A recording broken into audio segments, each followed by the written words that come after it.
నా పేరు పణికుమార్. నేను ఈ భరోసా హాస్పిటల్‌కి నా యొక్క ఆల్కహాలిక్ అడిక్ట్ కోసం వచ్చాను. అండ్ స్లీపింగ్ డిసార్డర్ కూడా ఉంది. ఆల్రెడీ నేను ఇంతకుముందు ఇంకొక రిహాబ్‌కెళ్ళాను. అక్కడ నా ట్రీట్మెంట్ సరిగ్గా లేదు. 1 ½ ఇయర్ ఉన్నాను రిహాబ్‌లో. బయటకొచ్చిన తర్వాత కూడా నాకు మళ్ళీ విత్‌డ్రావల్స్ స్టార్ట్ అయినాయి. సో, నాకు మా అంకుల్ వాళ్ళ ఫ్రెండ్స్ సజెస్ట్ చేయగా నేను ఇక్కడ భరోసా హాస్పిటల్‌కొచ్చాను. ఇక్కడ మెడిటేషన్, దాంతో మన మెంటల్ స్ట్రెస్ తగ్గుతోంది. చక్కగా మెడికేషన్ ఉంది. దాంతోటి మన ఒక లివర్ ఏదైతే ప్రాబ్లమ్ ఉందో అవన్నీ క్యూర్ అవుతున్నాయి.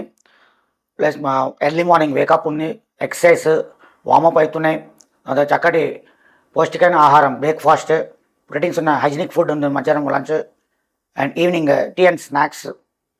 అండ్ మనకు బోర్ కొట్టకుండా games carrom board, chess, ludo and watching TV, movies అలా చాలా ఎంటర్టైన్ చేయండి. కానీ మనిషి ఒక దేనికి స్ట్రెస్ కాకుండా ఉండడానికి ఒక ఫ్యామిలీ ఎంటర్టైనర్, ఒక ఎన్విరాన్మెంట్ మనకి ఇక్కడ ఉంటుంది.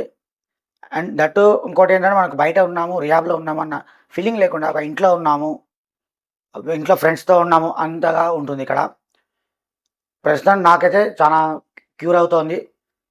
ఈ భరోసా హాస్పిటల్‌లో డాక్టర్స్ గానీ, సిస్టర్స్ కానీ, ఇక్కడున్న వార్డ్ మెంబర్స్ కానీ, ఇన్‌చార్జెస్ కానీ చాలా కేర్ తీసుకుంటున్నారు. డే 24 అవర్స్ వాళ్ళు అందుబాటులో ఉన్నారు. ఏ క్షణం ఏమైనా కూడా సార్ నాకు ఇలా ప్రాబ్లమ్ ఉంది అంటే వాళ్ళు చాలా కేర్ తీసుకొని దానికి మెడికేషన్ ప్లస్ ఇంజెక్షన్, టాబ్లెట్స్ ఇవ్వడం జరుగుతుంది. దానికి నేను చాలా కృతజ్ఞుడిని. ప్లస్ ఇంకొక నమ్మకం కూడా కుదిరింది నాకు ఈ హాస్పిటల్‌లో. నేను బయటకెళ్ళిన తర్వాత కూడా నా అడిక్షన్ నుంచి బయటకు రాగలుగుతానని అది నేను ఖచ్చితంగా చెప్పగలను. ఇంకోటి నాకు కోపాన్ని కూడా కొద్దిగా ఎక్కువనే, అది మెల్లమెల్లగా తగ్గించుకోవడానికే ట్రై చేస్తున్నాను. దానికోసం మెడిటేషన్ కొద్దిగా ఎక్కువసేపు చేయడం జరుగుతోంది. చెప్పడం కూడా జరిగింది. ప్రయత్నిస్తున్నాను కూడా.